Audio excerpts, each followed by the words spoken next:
Assalamu alaikum, dear students. Nan we discuss two branches of chemistry. The branches of chemistry چې دی دا موږ سره ټوټل اته دي. څومره دي؟ اته دي.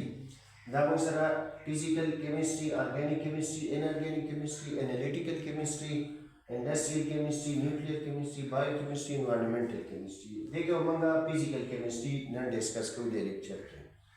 Physical chemistry deals with the study of relationship between physical properties of substances along with the chemical changes in them. The this matlab sho che physical properties of substances the chemical changes sara che kom physical property of substances di agata the chemical changes study ke gore ji the melting point ushta boiling point ushta sahi da نو دې کې ته د اوبو میلټینګ پوینټ بوایلینګ پوینټ او د نورو لیکویډز وغیرہ ریفریکټیو انډیکس وغیرہ دا چې ټمپریچر والیوم او پریشر دا شیزونه چې ته د یو سبسټانس سټډي کې او په هغې کې کم کیمیکل چینجز سټډي کې نو دې ته ویلی شي فزیکل کیمستري. شکریہ.